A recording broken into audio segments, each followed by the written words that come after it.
ሰላም እንዴት አላችሁ ክቡራን? ያው ያለ እግዚአብሔር ፈቃድ መቼም እማር አስተምር እጽፍ ደጉስ እሰራ አሰራ ዘንድ ቢባል አይቻልም ይባላልና እግዚአብሔር እንደፈቀደልን ዛሬ ደግሞ ይመስለኛል አምስተኛ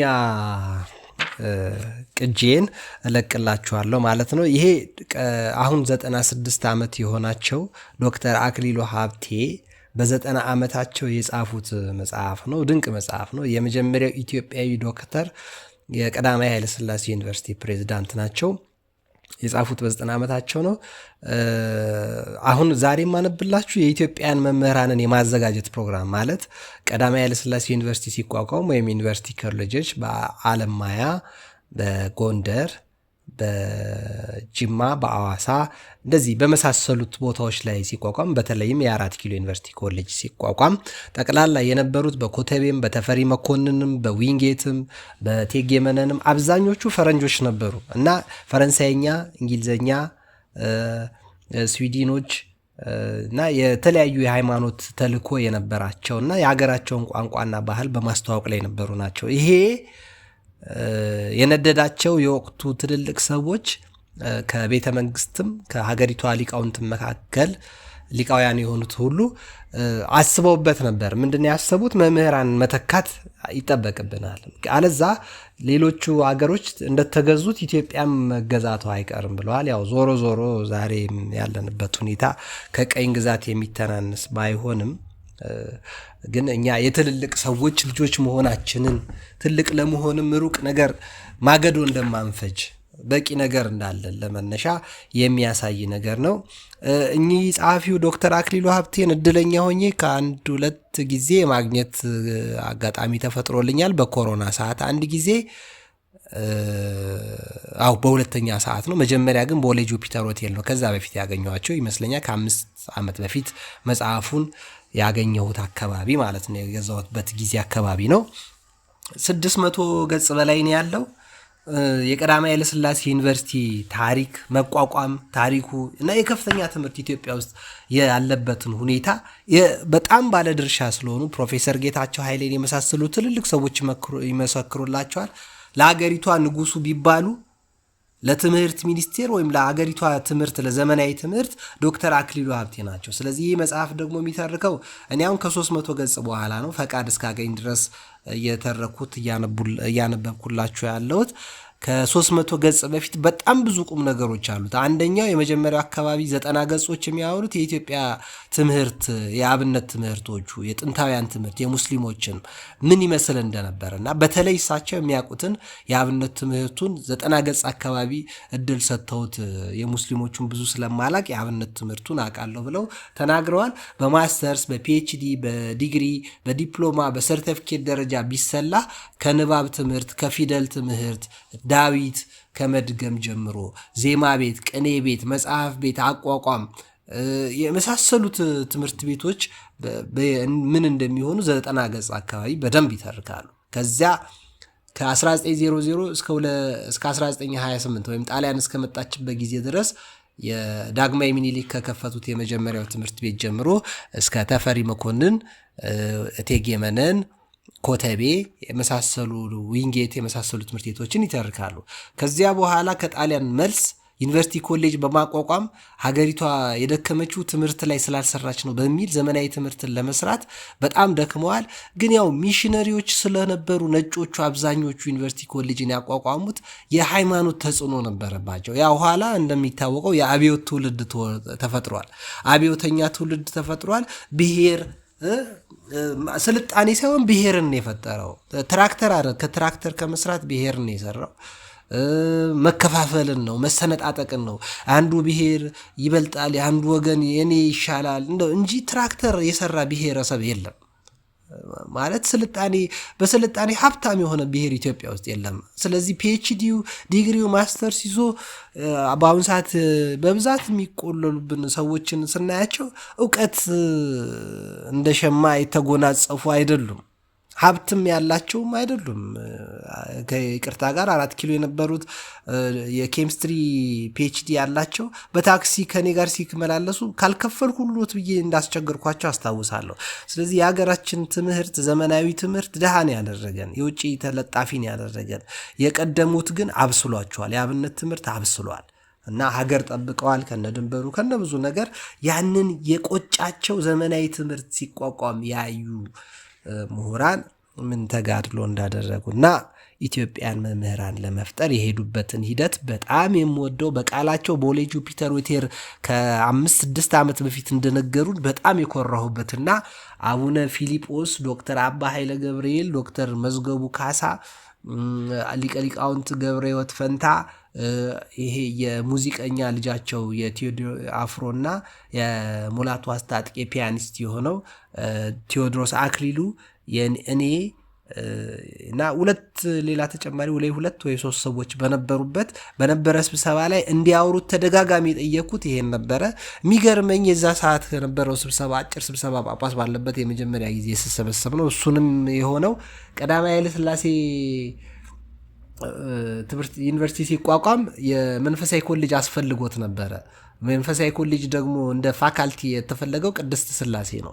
ቅድስት ስላሴ ደግሞ ሃይ ስኩል ነበር መጀመሪያ ከኤሌመንተሪ ነው የጀመረው። ያኔ ሲቋቋም ከተማሩት ተማሪዎች መካከል ናቸው። ያንን ለመጎብኘት ፈልገው ሲመጡ እድሉን ኮሌጁና ዩኒቨርሲቲ አልተጠቀመበትም። በእውነት አባክኗል። በጣም አሳዛኝ ነው። ስላባከኑም ከአንድም 3 ጊዜ ቆሜ እባኮት ስለዚህ ፕሮጀክት አውሩ ብያለሁ። ይህ ፕሮጀክት ዛሬ የማነብላችሁ ነው። መልካም ጊዜ እንዲኖራችሁ እመኛለሁ። እንደተለመደው ሀሳብ አስተያየቶቻችሁን ጠብቃለሁ። የተለየ ሀሳብ ካላችሁም አጋሩኝ።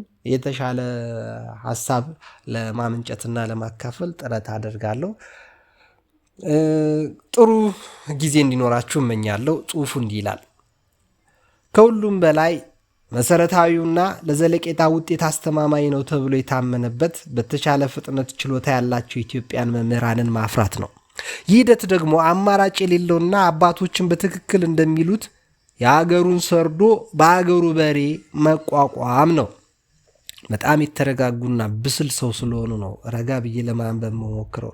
ጽሁፋቸውም ልክ ንግግራቸውን ባመጣው እንዴት ደስ ይል ነበረ። ንጉስ ነው የሚመስሉት እኮ በ90 ዓመታቸው ነጭ ጸጉር። ያው ዩቲዩብ ላይ ይፈልጉ ታገኟቸዋላችሁ። ዶክተር አክሊሉ ሀብቴ ብላችሁ። በጣም ቆንጆ ንግግር፣ ሽማግሌ ናቸው፣ ትልቅ ሰው ናቸው፣ የበሰሉ ናቸው።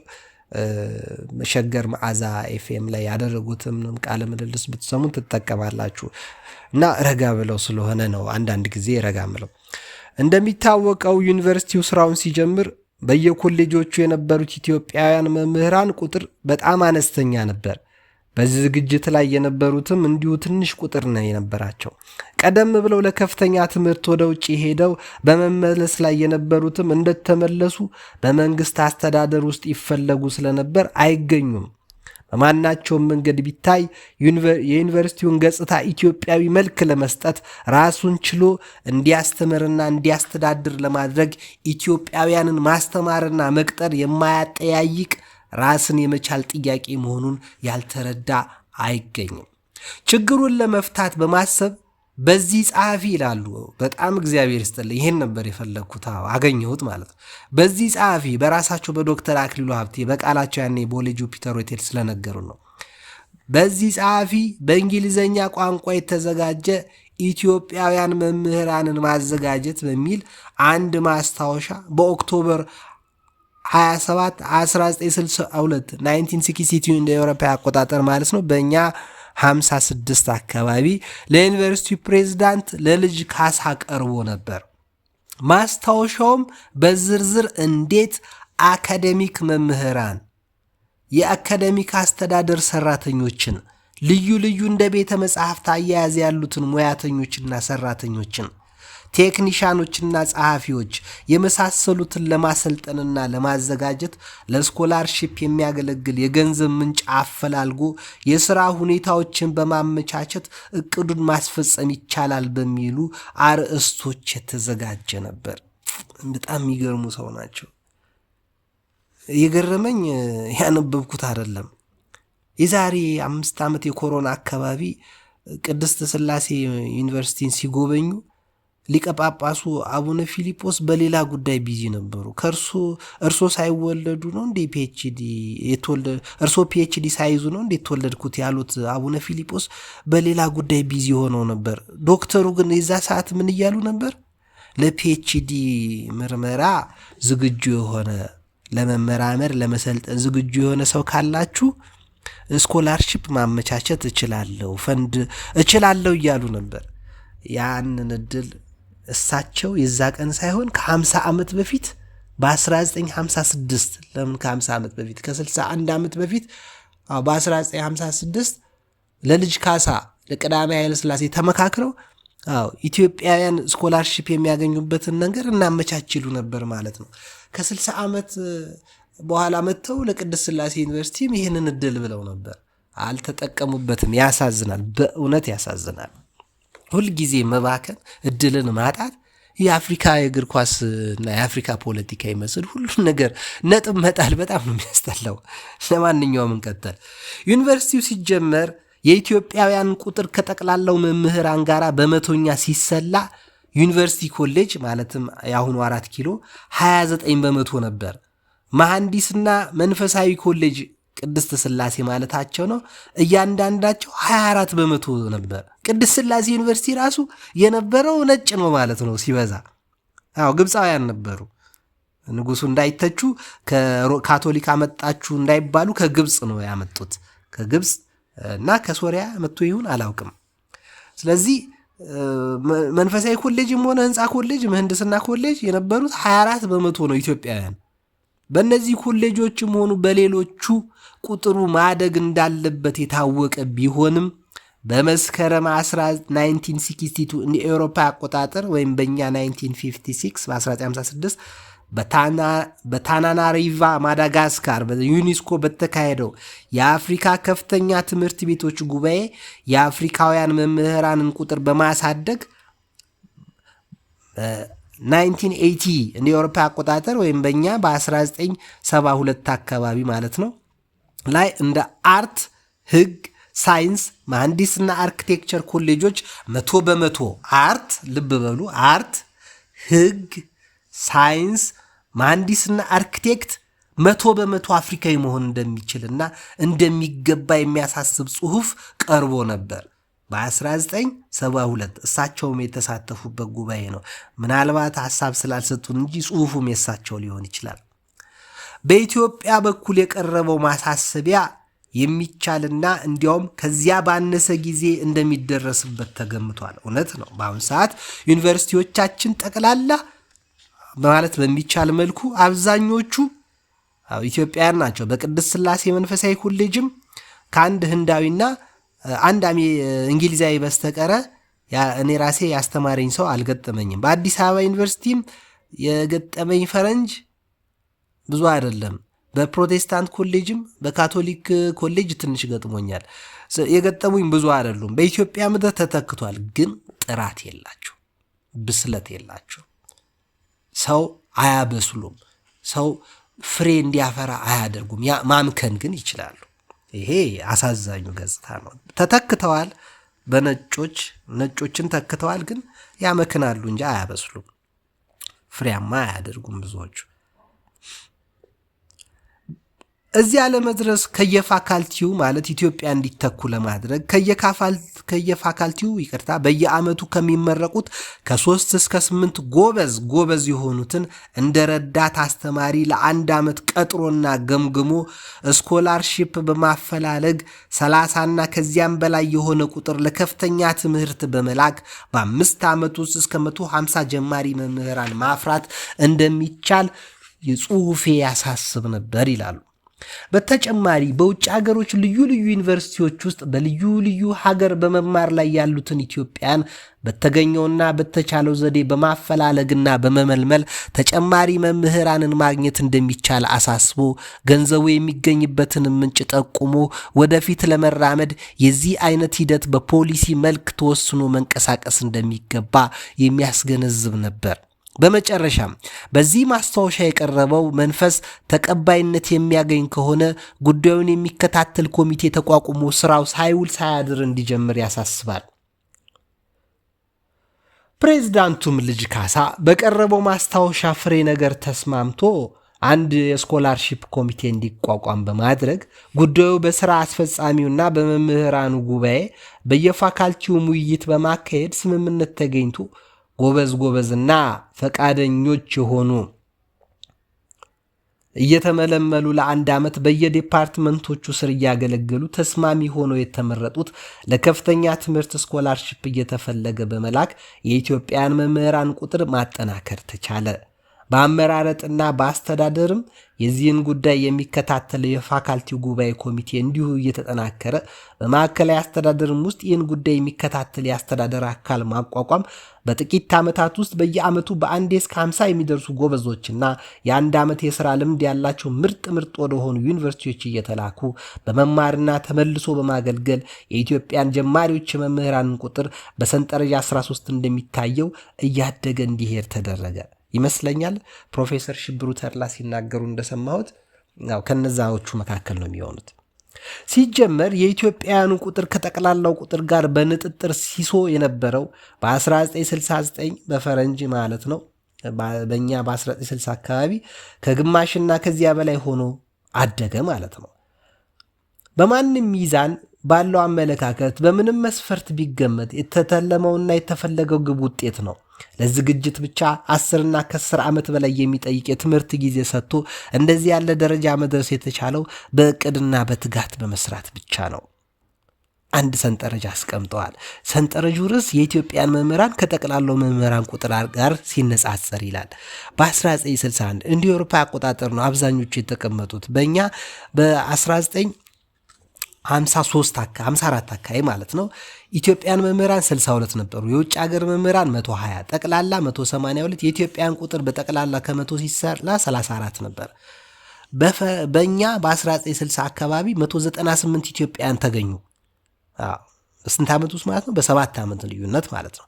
198 ደረሱ።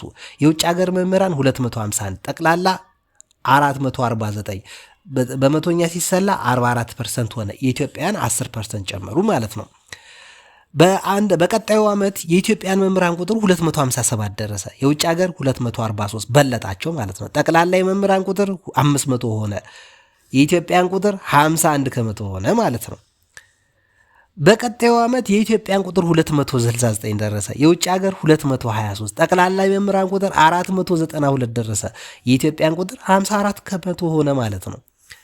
በቀጣዩ ዓመት ኢትዮጵያን መምህራን 285 ሆኖ የውጭ ሀገር መምህራን 218፣ ጠቅላላ 503፣ የኢትዮጵያን 56 ከመቶ ሆኗል።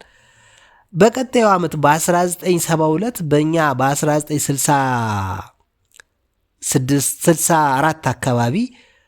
በ1964 አካባቢ 308 ኢትዮጵያን መምህራን ደረሱ። የውጭ ሀገር መምህራን 237፣ ጠቅላላ ድምር 545 መምህራን ነበሩ በዩኒቨርሲቲዎቻችን ማለት ነው።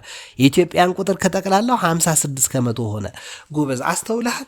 ስራ ከተሰራ በየዓመቱ እድገት አለ። ከዛ እኚህን ትልቅ ሰው ይሄን መጽሐፍ የጻፉልንን ያደናቀፋቸው አብዮት ነው ማለት ነው እንጂ በየዓመቱ ኢትዮጵያን በመተካት ጥራት ያላቸው ኢትዮጵያን በመመደብ ትልቅ ለውጥ እያመጡ እንደነበረ ጽሑፉ ያሳያል። ለዛውም በየዓመቱ 7 ዓመት መጀመሪያ ደከሙ፣ ከ7 ዓመት በኋላ ፍሬያቸውን በየዓመቱ አዩት ማለት ነው። እንዲህ ያለ ጉልህ ውጤት እንዲገኝ እንዴት ቻለ ተብሎ ለሚጠየቅ ጥያቄ በማያወላዳ መልሱ የዩኒቨርሲቲው አመራር ያለማወላወል በወሰደው ቁርጠኛ እርምጃና በእቅድ የተመሰረተ የስኮላርሺፕ ፕሮግራም በመቀረጹና ከልዩ ልዩ መንግስታትና ፋውንዴሽኖች ለጋስ እርዳታ በመገኘቱ ነው። ስኮላርሺፕ ፕሮግራም እርዳታ ያደረጉና የሚመሰገኑ ብዙዎች መንግስታትና ፋውንዴሽኖች ቢሆኑም በአሜሪካ መንግስትና ፋውንዴሽኖች በእንግሊዝ ካውንስል የተደረጉት እርዳታዎች በተለይ ተነጥለው ሊመሰገኑ ይገባል። ለምሳሌ ያህል በሰኔ 1973 በእኛ 65 አካባቢ ማለት ነው በየዩኒቨርሲቲው የተጠናከረው መረጃ እንደሚያሳየው ከ319 ልዩ ልዩ የስኮላርሺፖች ፕሮግራሞች ውስጥ 235ቱ በዩኤስኤአይዲ፣ 30 በአፍሪካን አሜሪካን ኢንስቲትዩት፣ 23 በብሪቲሽ ካውንስል፣ 7 በካናዳ መንግስት፣ 4 በፎርድ ሮክፌለር እና በአግሬይ ፌሎሺፕ የተሰጡ ሲሆን 5 ደግሞ በቀዳማዊ ኃይለ ሥላሴ ሽልማት ድርጅት ነው። 5ቱ በዩኔስኮ የተሰጡ መሆናቸው ታውቋል። ሌሎቹም እየእርዳታ ያደረጉ መንግስታትና ድርጅቶች ሊታወቁና ሊመሰገኑ ይገባል። ለምሳሌ በ1971-72 በእኛ መቼ ማለት ነው በ1963-64 አካባቢ ላይ ስኮላርሺፕ እርዳታ ያደረጉት ዝርዝር ሰንጠረዥ መመልከት ይቻላል። እንመልከታቸው። በእውነት የዚህ ዓመት ዝርዝር የቀረበው በስታቲስቲክስ ስለተገኘና የውይይቱን መንፈስ ስለሚገልጽ ብቻ ነው። ውይይቱ መንፈስና በስታቲስቲክስ ስላገኘሁት ነው ይላል። ሰንጠረዥ 14 ነው። በ1964 አካባቢ የትምህርት ዓመት ከተሰጠ ጠቅላላ እርዳታ ኢትዮጵያንን ለማስተማር የተመደበ በጀት። የእርዳታ ምንጭ አሜሪካ መንግስት ዩኤስኤአይዲ እንደ ዛሬ በየአገሩ ፖለቲካው ሳይገባና ትራምፕም ሳያፈርሰው በፊት ጥሩ ስራ ይሰራ ነበር ማለት ነው። ምክንያቱም በኢትዮጵያ በ1964 ትልቅ ስራ ሰርቷል። በአመቱ ላይ 3,468,920 በጀት ያኔ ብር $1 2 ብር በነበረበት አካባቢ ጊዜ ይመስለኛል። ወይም $1 1 ብር ሊሆን ይችላል፣ አላስታውስም፣ አላቅምም እንጂ አልነበርኩም፣ አልተወለድኩም ሲጀምር። ያኔ በ1964 ምንድን ነበረ 3 ሚሊዮን የአሜሪካ ዶላር አሜሪካ ረድታለች። ለስኮላርሺፕ የተመደበው 1,212,000 ብር ነው። ሌላው ለዩኒቨርሲቲ ነው ማለት ነው። ፎርድ ፋውንዴሽን $487,000 ረድቷል። 92,000 ለስኮላርሺፕ ተመድቧል፣ ለተማሪዎቹ ማለት ነው። በብር ነው በነገራችን ላይ ይሄ ነገር። እስራኤል መንግስት 187,000 ረድቷል። ያኔ አድጋ እስራኤል ተፈጥራ ወዲያው ረዳች። ይገርማል። እኛ 1000 ዓመት ታሪክ ያለን ሰዎች ከእስራኤል እርዳታ እንቀበላለን? አይ እሺ። ለማንኛውም ለስኮላርሺፕ የተመደበው ለተማሪዎቹ 24,000 ብር ነው። ስዊድን መንግስት 1,213,000 ረድቷል። 80,000 ብር ለተማሪዎቹ። ብሪቲሽ ካውንስል 486,000 ብር $486,000 ብር ረድቷል። 16,000 ብር ለስኮላርሺፕ ውሏል። የጀርመን ፌዴራል መንግስት 870,000 ረድቷል። 72,000 ለስኮላርሺፕ የዋለ ነው። ይቅርታ። ካናዳ መንግስት ሲዳ በሚባለው ድርጅቱ 199,250 ብር ረድቷል። 199,250 ብር ረድቷል። 63,000 ብር ለስኮላርሺፕ ውሏል። ሮክፌለር ፋውንዴሽን 43,000 ለኢትዮጵያ መንግስት ረድቷል። 18,000 ለስኮላርሺፕ ውሏል። ቤልጅየም መንግስት 57,000 ረድቷል። 12,000 ለስኮላርሺፕ ውሏል። በጠቅላላ የውጭ መንግስታት 7,011,000 ብር ረድተዋል ለኢትዮጵያ ማለት ነው። ያኔ 1,589,950 ብሩ በዛ ሰዓት ለስኮላርሺፕ የዋለ ነው።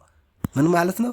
ወደ 1/5 ለስኮላርሺፕ ነው የዋለው ማለት ነው። የኢትዮጵያ መንግስት ካገኘው ውስጥ አብዛኛውን የዋለው ለስኮላርሺፕ ተማሪዎች ነው። ስለዚህ መምህራንን በማፍራቱ ትኩረት ነበር ማለት ነው። ዛሬስ ነው ዛሬ ጥራት ያላቸው መምህራን፣ ጥራት ያላቸው ልጆች፣ ጥራት ያላቸው ወላጆች፣ ጥራት ያላቸው መስሪያ ቤቶች፣ ጥራት ያላቸው ተቋማት እንዲፈጠሩ ትክክለኛ ወጪ ማን ነው የሚያወጣው? ለምሳሌ የሆቴል ባለቤት ትክክለኛ ወጪ የሚያወጣው ለኪችን ነው፣ ለሳሎን፣ ለወንበርና ጠረጴዛ፣ ለሰራተኞቹ። አሁን ማንኛውም ሆቴል ቢገባ ሰራተኞቹ የሚበሉት ሽሮ ነው። በጣም የሚያሳዝን ምግብ ነው የሚበሉት። የሚያሳዝን ጫማ፣ የሚያሳዝን ልብስ እየለበሱ ነው በቤታቸው የሚኖሩት። የሚሰሩበት መስሪያ ቤት ግን ወርቅ ይመስላል። ከዚያ ሆቴል የሚወጡም አይመስሉም አንዳንድ ሰራተኞች። በእውነት ያሳዝናል። የኢትዮጵያ ገበና ሽንት ቤት ውስጥና ኩሽና ውስጥ ነው ያለው። በአዲስ አበባ በትልልቅ ሆቴሎችና በትልልቅ ቤተ መንግስት በመሳሰሉ የተንጣለሉ ቤቶች፣ ቪላዎች ውስጥ ብትገባ ሳሎን ላይና የባለቤቱ መኝታ ቤት ውስጥ አይደለም ገመናውን ማየት ያለብን። ገመናውን ኩሽና ሰራተኛዋ የምትሰራበት ክፍልና ዘበኛው የሚኖርበት ቤት ውስጥ ነው የሰውየውን ገመና የምታገኘው። መለኪያው ያኔ እንደዛ ነው መለካው ሰውየውን። ሳሎኑማ ገዝቶ እኮ ነው ባመረተው። አስተሳሰቡን ግን የምታየው ጥበቃዎችንና ጽዳት ሰራተኞችን፣ ተላላኪዎችን እንዴት ነው ዘመዶቹን የሚያስተናግደው የሚባለው ላይ ነው አስተሳሰቡን። እኔ እንደዛ ነው የማየው። ተሳስቼ ከሆነ አላቅም፣ ሀሳብ መስማት ፈልጋለሁ በዚህ ጉዳይ ላይ ስህተት ከሆነ። ምክንያቱም እኛ ቤት ብትመጡ የእኛን ሳሎን አይታችሁ መሸወድ የለባችሁ። መኝታ ቤታችንና ኩሽናችንን ይዩት። ዕቃ ማስቀመጫ ቤታችን ምን ይመስላል? አስተሳሰባችን ነው ያ። መጽሐፍ የደረደርንበት መንገድ ገንዘብ ያስቀመጥንበት መንገድ፣ ልብስ ያስቀመጥንበት፣ ጫማ የደረደርንበት መንገድ አይታይም እንጂ ካልሲዎቻችን ያሉበት መንገድ ቢገኝ እኛ አስተሳሰባችን እኛ ነን። ያ ገላ የምንታጠብበት ሽንት ቤት መጸዳጃ ሳህናችን፣ መቀመጫ፣ ሶፍት የምናስቀምጥ ሳሙናዎቻችን የሚቀመጡበት ቦታ፣ ባሊዎቻችን፣ ጆኮቻችንና የምንበላባቸው ሳህኖች የተቀመጡበት ቦታ መገለጫዎቻችን ናቸው። ስለዚህ እንኳን የዩኒቨርሲቲ ጥራት ለማየት ዛሬ በጀት የሚመደበው ሰው ለሳሎኑ፣ ለሶፋው፣ ለጠረጴዛ፣ ለወንበሩ፣ ለበሩ ሰው ለሚያየው፣ ለመኪናው፣ ለሽፋኑ፣ ለቀለም ነው ሰው የሚያየው። የሚበላው ሳህን የሚበላበት ሳህንና ብርጭቆ ያሳዝናል። የሚያስተናግዱት ሰራተኞች ያደረጉት ጫማና ልብሳቸው፣ ገላቸውና ጸጉራቸው በጣም አሳፋሪ ነው። በእውነት ከቪላ ቤት የሚወጣ አይመስልም። አንዳንድ ቪላ ቤቶች ይሰቀጥጣሉ። ባልገባሁበት የሚያስብሉ ቪላ ቤቶች አሉ። እና ታዲያ እኛ ኮሪደር መጥቶ ባያፈርሰን አሁን ይደንቃል? የተዛባ አስተሳሰብ እንደዚህ ዘና አሁን ኮሪደር አፈርሰን ብንል፣ በእርግጥ እኔ ተጎጂ ነኝ። 7 ሰራተኛ በትኜ በየወሩ ለመንግስት 8,000 ብር ማስገባው ቀርቶበት ደሃ ያረገኝም ማለት ነው። እኔ በእርግጥ አጥቼ ነው። ያጡ ሰዎችም ብዙ አሉ። ራሳ ያጠፉ የሞቱም ሰዎች አሉ። ጎረቤታችን ሞተዋል። ለምሳሌ 100 ሚሊዮን ብር ልግዛውት እየተባሉ የነበሩበትን ቦታ ቆይ እስቲ ሲሉ በኮሪደር ምክንያት ፈርሶባቸው ታሞ ነው የሞቱት። እንደዚህ የተጎዱ ራሳቸውን አጠፉ የሚባልም ድሃ ሆኑ የሚባልም አሉ። ተሰቃይ አሁን ኦቲዝም ኑሮ ልጅ ያላት ስቱዲዮ የተሰጣት 200 ካሬ የነበራት ስቱዲዮ ውስጥ የገባች ሴት እኔም ማውቃት አለች። ከሳር ቤት የተነሳች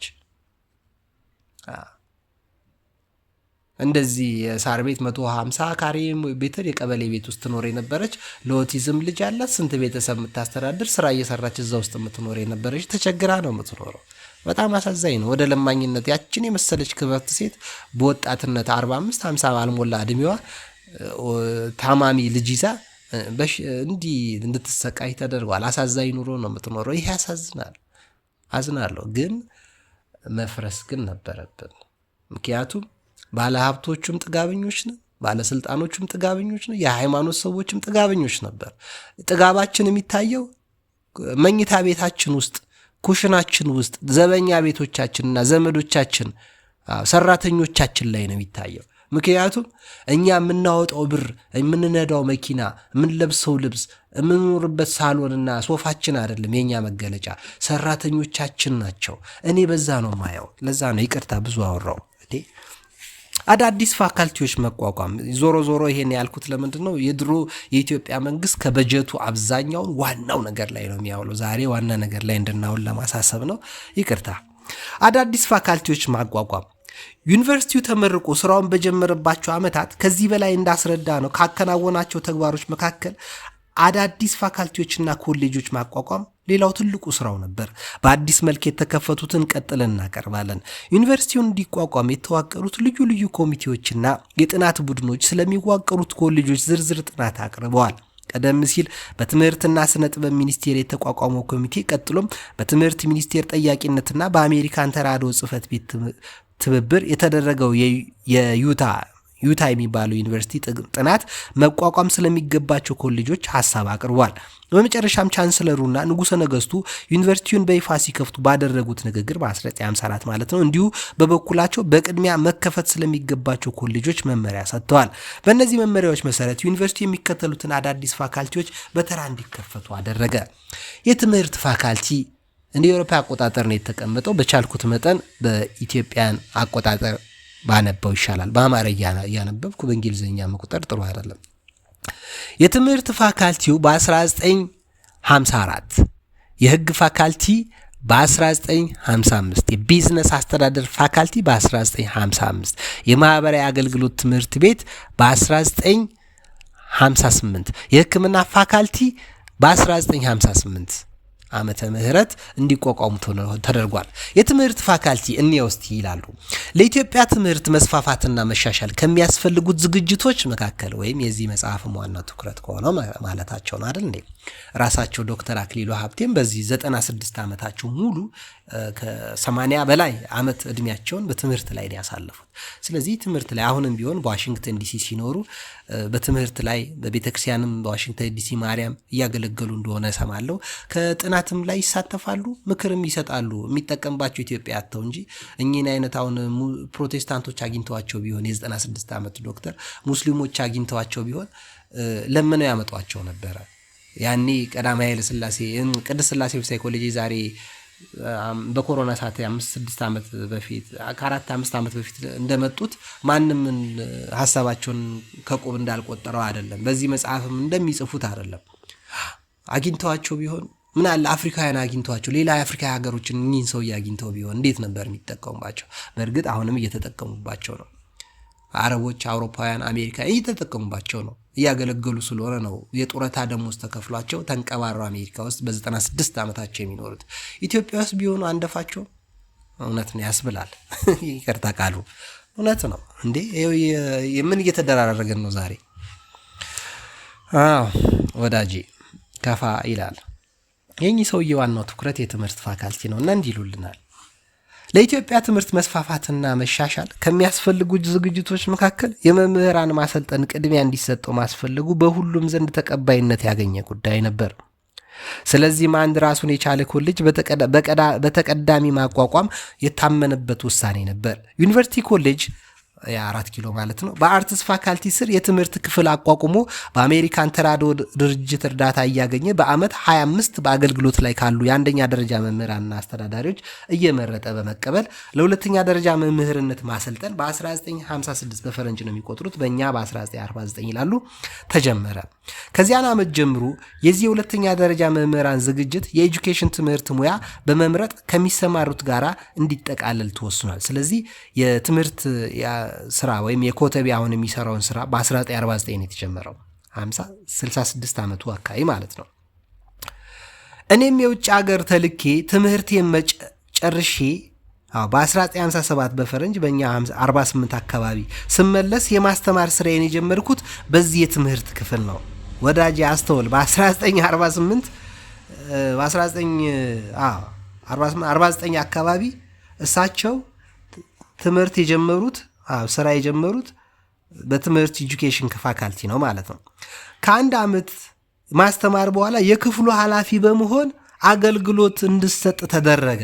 በ1950 ማለት ነው ወዳጅ አስተውል። በ1950 የክፍሉ ኃላፊ ተደረግኩ ይላሉ። ቀጥሎም ዩኒቨርሲቲው ከመከፈቱ ከአንድ ዓመት በፊት በተጨማሪ የዩኒቨርሲቲ ኮሌጁ የአርት ፋካልቲ ዲን በመሆን እንድሰራ ተደረግኩ ይላሉ። አስተውል እድገት። ቀደም ሲል እንደጠቀስኩት ይላሉ የራሳቸውን የግል ታሪክ እንዳይተርኩ አለፋሉ።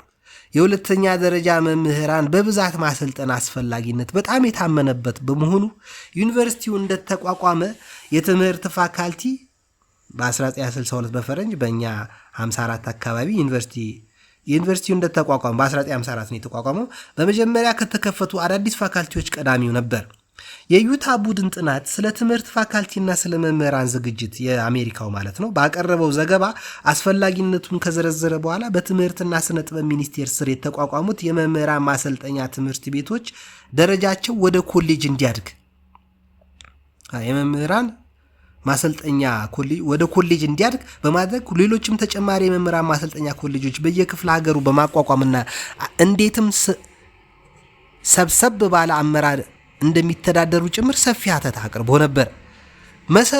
መሰረተ ሐሳቡ አሁን በዩኒቨርሲቲ ሊቋቋሙ የታቀደው የትምህርት ፋካልቲ የሁለተኛ ደረጃ መምህራን ከማሰልጠን ጋር ሌሎቹንም የተቋቋሙትንና እንዲቋቋሙ የታሰቡትን ከነበጀታቸው ጭምር አስተባብሮ በማዕከል አሰራር እንዲመሩ ለማድረግ አሳስቦ ነበር። ከቀረቡት ልዩ ልዩ ሐሳቦች መካከል ተቀባይነት ባለማግኘቱ ይህ ውጥን ሳይፈጸም ቀርቷል። የአርት ፋካልቲ አንድ ክፍል ሆኖ ይሰራ የነበረው የኤጁኬሽን ዲፓርትመንት ወደ ፋካልቲ ደረጃ እንዲያድግ ተወስኖ የትምህርት ፋካልቲ በኢትዮጵያ በ1954 በይፋ ተቋቋመ።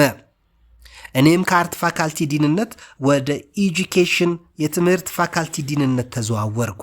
በዚህም ዩኒቨርሲቲው በደነገገው መሰረት የፋካልቲዎቹ የአካዳሚክ የውስጥ አወቃቀር፣ የትምህርት አከፋፈል ለመምህራኑ የፋካልቲው የአካዳሚክ የውስጥ አወቃቀር የትምህርት አከፋፈል ለመምህራኑ ጉባኤ በየፋካልቲው ዲኖች እየቀረበ ሲጸድቅ የትምህርት ፋካልቲን በ4 ክፍሎች ዲፓርትመንቶች ተመድቦ የሚሰራ ሆኖ በተጨማሪ የአንደኛ ደረጃ የትምህርት ሱፐርቫይዘሮችን የሚያዘጋጅ ክፍልም እንዲቋቋም በመምህራን ጉባኤ ተወሰነ። በ1954 ከስንት ዓመት በፊት ማለት ነው? ከ63 ዓመት በፊት የትምህርት ፋካልቲ እንዲቋቋም በተደረገበት ጊዜ መቋቋሙን ብቻ ሳይሆን የሚመዘገቡት ተማሪዎች ቁጥር እጅግ በጣም ማደግ እንዳለበት ተጽዕኖ ካደረጉት ክስተቶች ልክ በዚያኑ ጊዜ የትምህርትና ስነ ጥበብ ሚኒስቴር የሁለተኛ ደረጃ ትምህርት ቤቶች በየክፍለ ሀገሩ ለመክፈት አቅዶ ከዓለም ባንክ የጠየቀው ብድር መፈቀዱ ነበር። ትምህርት ቤት ማሰሪያ ገንዘብ ውስጥ ተገኘ። የአስተማሪዎቹ አቅርቦት እንዴት ይስተናገድ? ያለምንም ማንገራገር በመጀመሪያ አይን የሚተኮርበት በሀገሪቱ ውስጥ ለዚህ ስራ የተደራጀው የዩኒቨርሲቲው የትምህርት ፋካልቲ ነበር። ስለዚህ የፋካልቲው ማደግ የማያወላዳ ውሳኔ ነበር። ፈተናውንም ለማሸነፍ መንግስት ልዩ ልዩ እርዳታ በማፈላለግና በማግኘትም የትምህርት ፋካልቲ አመራርና የመምህራን ጠንክረው በመስራት ላይ ነበሩ። በተፈለገው ፍጥነት የሰለጠኑ መምህራን ለማምረት ባይቻልም እንኳ ፋካልቲው ተጠናክሮ በመቋቋም የሚያስፈልጉት መምህራንና የትምህርት መሳሪያዎች እንዲገኙ የሚያመቻቹ ጥናቶችና ስምምነቶች ላይ የሚያደርሱ እቅዶች በፍጥነት ተቀረጹ። ከነዚህም ዋና ዋናዎቹ 1 በአሜሪካን ተራድኦ እርዳታ የዩታ ዩኒቨርሲቲ ያጠናውን ፋካልቲው ለማጠናከር እንዲያስፈጽም የተደረገው ውል ነው። በተባበሩት መንግስታት የልማት ድርጅትና በዩኔስኮ አስፈጻሚነት የተደረገ ስምምነትም ነበር። ሐመርዋ የብሪቲሽ ካውንስልና የሰላም ጓድ ሌሎችም ተጨማምረውና ተደማምረው የትምህርት ፋካልቲው እንዲጎለብትና የሚመረቁት ወጣቶች ቁጥር እንዲያድግ አስተዋጽኦ አድርገዋል። ዝርዝሩን በየፕሮጀክቶቹ የተዘጋጁትን ስምምነቶች ፍላጎት ያላችሁ ሰዎች ማንበብ ትችላላችሁ ብለው ጠቆም ያደርጋሉ። ከዚሁ ጋር ተያይዞ የተከሰተው ችግር ደግሞ በቂ ተማሪዎች ወደ ትምህርት ፋካልቲ የሚመዘግቡ አለመገኘቱ ነበር። ይህም ሊሆን የቻለው በብዙ ልዩ ልዩ ምክንያቶች ነበር ይጠቅሳሉ። ጁፒተር ሆቴል ቦሌ ያገኘናቸውም ጊዜ ይህን ያይዘው ተናግረዋል።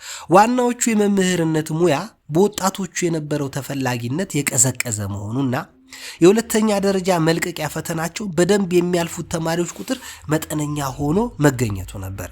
ስለዚህ ወደ ትምህርት ፋካልቲ የሚመዘገቡትን ተማሪዎች ቁጥር ለማብዛት ሌላ ዘዴ አስፈላጊ ሆኖ ነበር።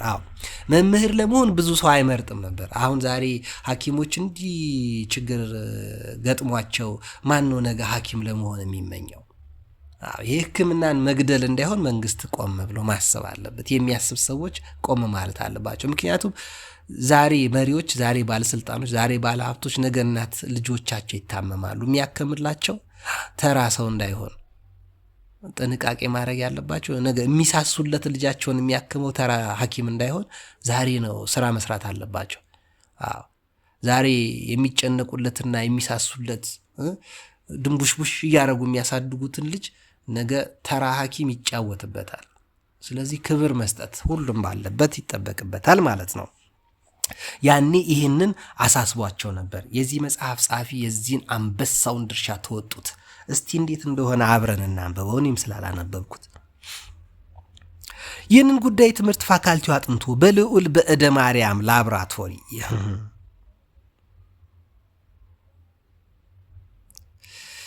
ስለዚህ ወደ ትምህርት ፋካልቲ የሚመዘገቡትን ተማሪዎች ቁጥር ለማብዛት ሌላ ዘዴ አስፈላጊ ነበር። እንዴት የሚለው አልተመጣም። ስለዚህ እሳቸው ፕሮጀክት ነደፉ። ምንድነው? ቦሌ ጁፒተር ሆቴል ስንነግራቸው ኃላፊነቱን ወስዳለሁ ብለዋል። የዚህ ፕሮጀክት እርሶ የመኳንንት የመሳፍንትን ሰዎች ነው በበደ ማርያም ፕሮጀክት ያካተቱት ሲባሉ ታሪኩን ጠቅሰውልን ነበር በቃል እና ስህተት ካለ ሙሉ ኃላፊነቱን ወስዳለሁ ብለዋል። በእርግጥም 2 ሰዎች በአይኔ ከደቡብ ክልል መጥተው የተማሩ በተለይ ማቃቸው አቶ አያለው የሚባሉና አቶ አንሳሞ የሚባሉ ምስክር ሲሆኑላቸው በአይኔ ሰው አይቻለሁ። ስለዚህ እንዳልሆነ ከሎላና ከመኳንንት ከመሳፍንትና ከባለ ሀብቶች የፊውዳሎችን አሰራር እንዳልሆነ በአይኔ በብረቱ አይቻለሁ ማለት ነው። ምስክርም አሉ በህይወት 2ቱም ይመስለኛል። አሁን አቶ አያሌውን የዛሬ 15 ቀን ወይ ወር አይቻቸዋለሁ። ስለዚህ ምን ለማለት ነው? ይሄ የዚህ ፕሮጀክት ጠንሳሽ የዚህ መጽሐፍ ጸሐፊ ናቸው ማለት ነው። ይህን ጉዳይ የትምህርት ፋካልቲው አጥንቶ በልዑል በእደ ማርያም ላብራቶሪ ትምህርት ቤት በልዩ መስፈርት ከመላ ኢትዮጵያ የ11ኛን ክፍል የመጀመሪያ ክፍለ ጊዜ ከፍተኛ ውጤት ካመጡትና መምህር ለመሆን ፈቃደኝነት ያሳዩት ተመርጠው በልዩ ጥንቃቄ የተዘጋጀውን ትምህርት ሁለተኛ ክፍላቸውን በበደ ማርያም ትምህርት ቤት ለ1 ዓመት ተምረው አዲስ አበባ ዩኒቨርሲቲ 6 ኪሎ ውስጥ ማለት ነው። በደ ማርያም የነበረው ላብራቶሪ ነው። 1 ዓመት ተምረው የሚሰጣቸውን ፈተና በማለፍ በመምህሮቻቸው የተደገፉት የ12ኛ ደረጃ መልቀቂያ ፈተናን ሳይወስዱ ወደ ዩኒቨርሲቲው እንዲገቡ በማድረግ የተማሪዎችን ቁጥር ማሳደግ ይቻላል የሚል ፕሮግራም ቀርጾ አቀረበ። የዚህ ፕሮግራም ዝግጅት ብዙ አይነት ጠባዮች ይታዩበታል። በመጀመሪያ የሚመረጡት ተማሪዎች ከመላ ኢትዮጵያ ሁለተኛ ደረጃ ትምህርት ቤቶች ሆኖ ወደዚህ ፕሮግራም ለመግባት ፈቃደኞች ሆኑ በፋካልቲው የሚሰጠውን ፈተና ያለፉና መምህሮቻቸው የመምህርነት ዝንባሌ እንዳላቸው የሚመሰክሩላቸውና በኤጁኬሽን ፋካልቲ መምህራን የቃል ፈተና በማድረግ የመምህርነት ዝንባሌያቸው የተረጋገጠላቸው ናቸው። ዛሬ ስንቱን ሰው መምህር መሆን የማይፈልግ ገደለው።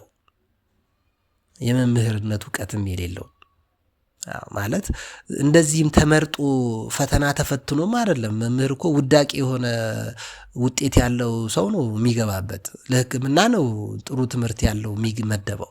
ለመምህርነት ለምደ ውዳቂ የሚሆነው እኛ የወደቅነው እኔ ለምሳሌ 30 ዓመት ትምህርት ተምሬ እንዳይገባኝ ሆነው ምን አይነት አስተማሪዎች ቢያስተምሩኝ ነው? ያልተዘራ ይበቅላል እንዴ? የትውልዱ እንዲህ ኮሪደር እያለ አገሩን ቢያምስ ብዙ ቢመሰቃቀል ቢጨፈላለቅ ቢረጋገጥ መፍረድ የለብንም። የተዘራ ነው እየበቀለ ያለው። ስለዚህ ከዚህ በኋላ ምንዘራውን ዘር ነው ማረም። በሁለተኛ ደረጃ የዚህን የ1 ዓመት ልዩ ፕሮግራም የሚያስተምሩ ምርጥ መምህራን ተቀጥረው ልዩ ክትትል በማድረግ ለሚመረጡበት ዓላማ ተስማሚነታቸው ያረጋግጡላቸው መሆን ነበረበት። መምህራኑንም የሚያሰለጥኑት አሰልጣኞች ምርጥ መሆን ነበረባቸው ይላሉ። ይገርማል። ሶስተኛ ለመኖሪያቸውና ለመብላቸው የስኮላርሺፕ ድጋፍ በዩኒቨርሲቲው እንዲሰጥ ተደርጓል። ስለ መኖሪያቸው ስለሚበሉትና ስለሚጠጡት እንዲጨነቁ አልተደረገም። በቅድስት ሥላሴ መንፈሳዊ ኮሌጅ የሚማሩ ዲያቆናትና መነኮሳት ቀሳውስትም የማታ ትምህርት ተማሪዎችም በፕሮቴስታንትና በካቶሊክ ኮሌጆችም አይቻለሁ። ያ ምስኪን ሰባኪያንን እኮ ነው ያሰለጥኑት። ከይቅርታ ጋር ማለት አንዱን የሰልጥኜ ስለማቅ ነው። አሳዛኝ ነው። በዚያ ላይ ለምሳሌ ቅድስት ሥላሴ ሙስሊምና ፕሮቴስታንት ሆነው ቤተክርስቲያኗን ለማፍረስ የሚሰሩ ሰልጣኞችን ገጥመውኛል። ስለዚህ ብዙ ነገሩ የተበለሻሸ ነው። ጥራት የሌለው ምግብ እየበሉ በምግብ ስንት ጊዜ ነው አድማ የሚደረገው? ስለ ደሞዝ እየተጨነቁ ስንት ነው የሚከፈላቸው? አሁን የጃማይካው ጳጳስ 600 ብር ነው የሚከፈለኝ አይደል ያሉት። ለጳጳስ 600 ብር የከፈለ ቤተ ክህነት አሁን ለአንድ የቴዎሎጂ የነገረ መለኮት ምሩቅ ስንት ይከፍላል? በእርግጥ ከጳጳሱ በላይ ይከፍላል። በዚያ ላይ ስንት ቦታ ዝርፊያ አለ። ብዙ ያቆስላል ከታሰበስ የሀገሪቷ ነገር። እንግዲህ ዛሬ 60 ዓመት ግን ሰው ሲያስብ የነበረው እንዴት ነው ወዳጄ? ያው ሰው ሲያስብ የነበረው ምርጡን ለአስተማሪዎች ለመብልና ለመኝታቸው ለደሞዝ እንዳይጨነቁ ማድረግ። ፕሮግራሙ በዩኒቨርሲቲው አስተዳደርና በኋላም በፋካልቲው ጉባኤ ጸድቆ ስራ ላይ ሊውል ችሏል። በዚህም መሰረት ይላል የእሳቸው ፕሮጀክት ነው በነገራችን ላይ። በዚህ መሰረት ወደ እጩ መምህርነት ትምህርት የሚገቡት ተማሪዎች ቁጥር በአመት 200 እና ከዚያ በላይ እየጨመረ እንዲሄድ ተደርጓል። የዩኒቨርሲቲው ሬጅስትራር ስታቲስቲክስ 202 ተማሪዎች በ1960 አካባቢ ማለት ነው በ1959 እና 60 210 በ1961 203 በ1962 63 213 በ1964 218 በ1965 አካባቢ እንደገቡ ያሳያል። ሰንጠረጃ 13 ላይ ተቀምጧል ይላሉ። በኋላም ስለ ልዑል በእደ ማርያም ትምህርት ቤት በአቶ ዘላለም ታደሰ የአዲስ አበባ ዩኒቨርሲቲ ትምህርት ፋካልቲ መምህር የተደረገ አጭር ጥናት ውጤት ይሄ ጥሩ ጥናት ነው።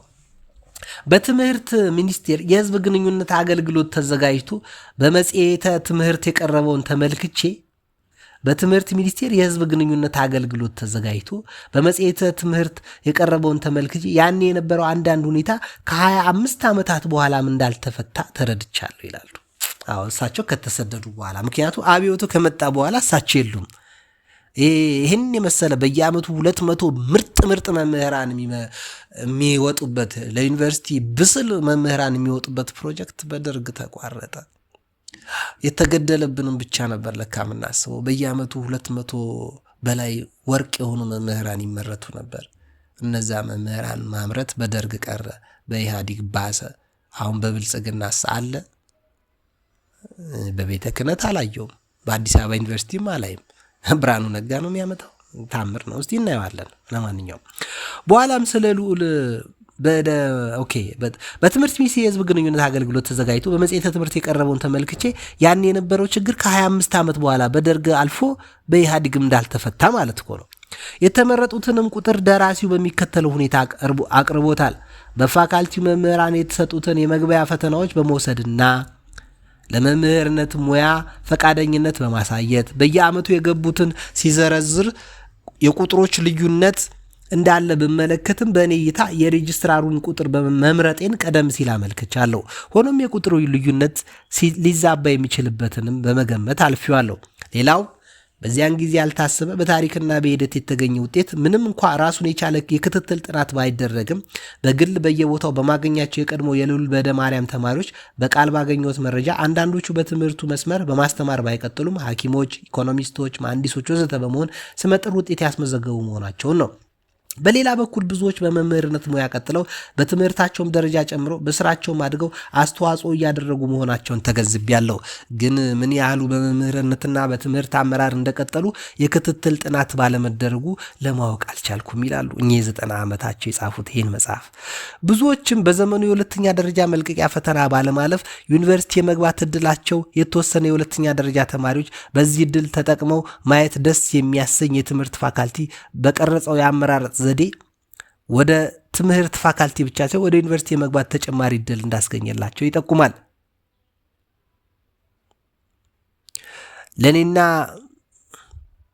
ለኔና አብረው በዚህ ሙከራ ለተባበሩት ሁሉ ውጤቱ ደስ የሚያሰኝና ያኮራን አርአያነቱ የሚተኮርበት ሙከራ ሆኖ አግኝቼዋለሁ ይላሉ።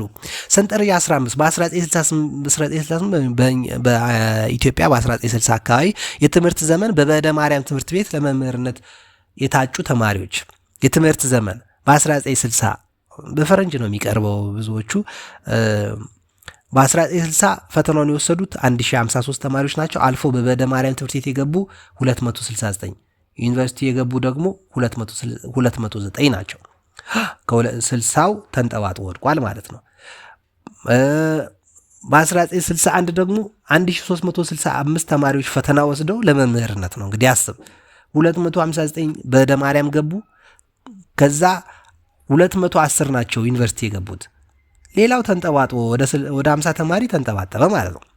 በ1962 አካባቢ ደግሞ 1994 ተማሪዎች ተፈትነው ለመምህርነት 295 ብቻ አልፈው ዩኒቨርሲቲ የገቡት 203 ናቸው። ወደ 92ቱ ወደቁ።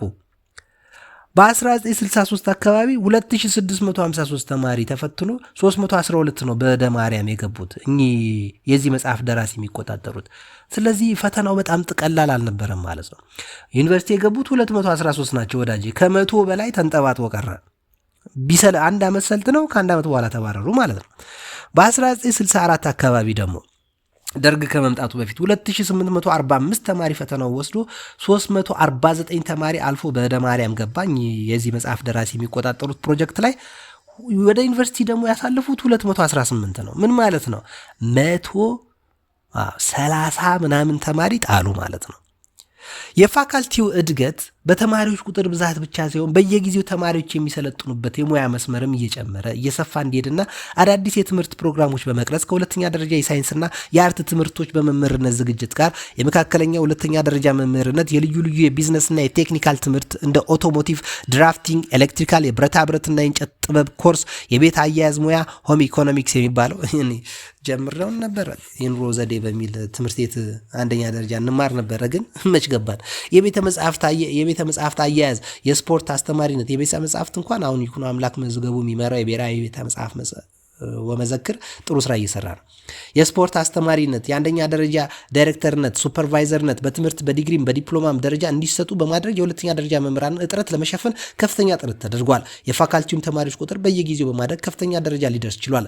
በኢትዮጵያን ዩኒቨርሲቲ መምህራን በኩል ፕሮፌሽናል አመራር የሰጡት ዶክተር ሙሉጌታ ወዳጆና በበደ ማርያም ትምህርት ቤት በኩል ደግሞ ዶክተር ላቀው ሙላት ናቸው።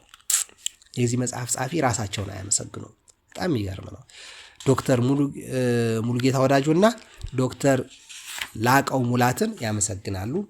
የህግ ፋካልቲ፣ የአስተዳደር ፋካልቲ፣ የማህበራዊ አገልግሎት ትምህርት ቤት፣ የሕክምና ፋካልቲ የዩኒቨርሲቲ ተማሪዎች ቁጥር ፈጣን እድገትና የበጀት ድጋፍ አለመመጣጠን የመሳሰሉትን ቀጣይ ባነብ ይሻላል።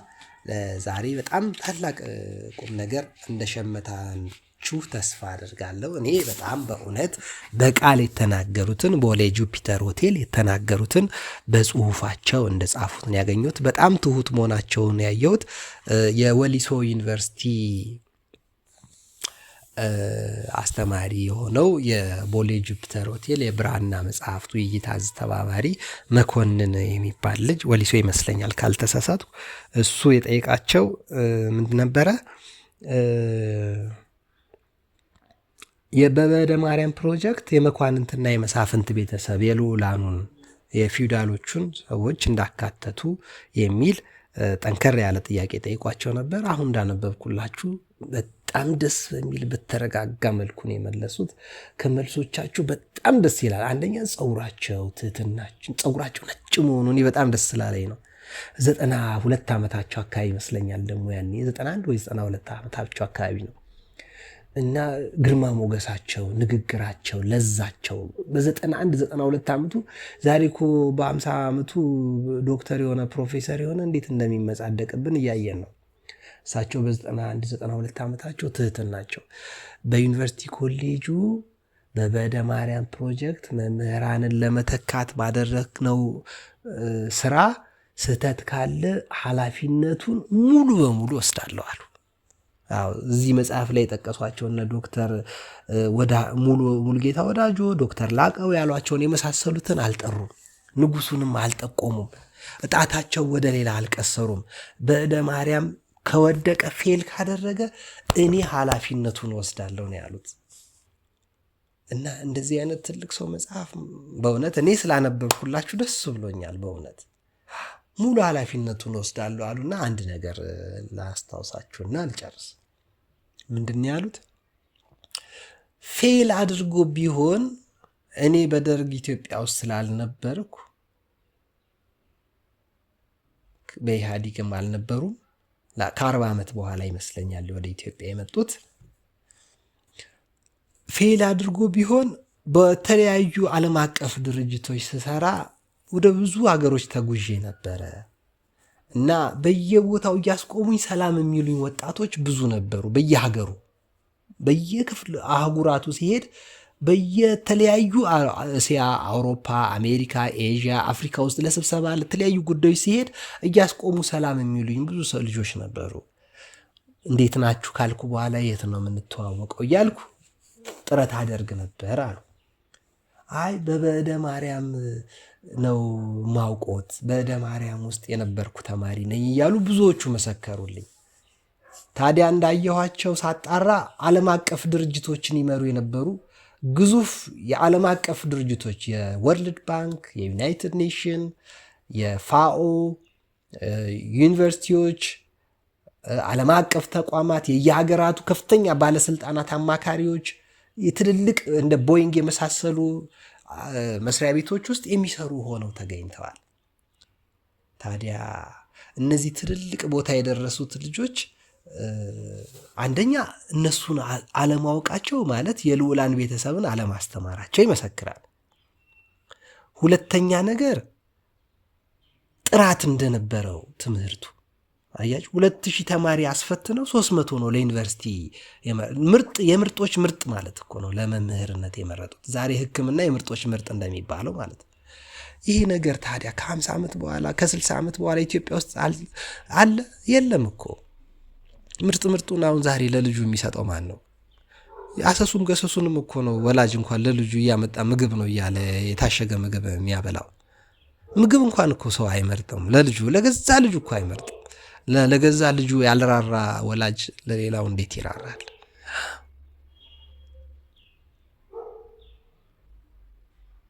ለገዛ ቤት ለራሱ ያልራራ ሰው ንጹህ ልብስ፣ ንጹህ ምግብ፣ ንጹህ ቤት፣ ንጹህ ሰፈር፣ ንጹህ መንደር፣ ንጹህ ሀገር ማምረት ያልጀመረ ሰው ለራሱ ያልራራ ሰው ለሀገር አይሆንም።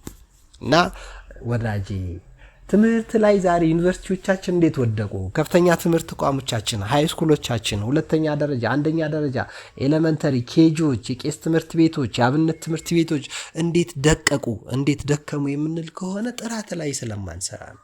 ጥራት ላይ ከሰራን ያድጋሉ። የተዘራ ይበቅላላ። እግዚአብሔር ያልዘራውን አያጭድም። ስለዚህ እኛም የዘራነውን ነው ማጨድ ያለብን። እኛ የተበላሸነው ባገኘነው ትምህርት ስህተትነት የተነሳ ነው። ስለዚህ ወላጆቻችን ከመውቀስ ወጥተን ከዚህ በኋላ ልክ እንዳነበብኩላችሁ እናንተም ለልጆቻችሁ ጥሩ ጥሩ መንገር፣ ለራሳችሁም ጥሩ ጥሩ ነገር መንገር፣ ደግሞ ለእኛም ጥሩ ነገር ንገሩን። በተለይ ይህንን እድል ባለስልጣን የሆናችሁ ስልጣን ያላችሁ እድል ያላችሁ የከፍተኛ ትምህርት ቤት መሪዎች ከሆናችሁ የመሆን እድልም ካላችሁ ዝንባሌው ካላችሁ በህይወት አሉ። የመጽሐፉ ደራሲ ዶክተር አክሊሉ ሀብቴ 96 ዓመታቸው ነው። ማማከር በጣም ፈቃደኛ ናቸው። ማገዝ ይፈልጋሉ። ስለዚህ ለመታገዝ የምትፈልጉ ሰዎች በጣም ትምህርት ደስ የሚላቸው ሰው ስለሆኑ ተገናኟቸው።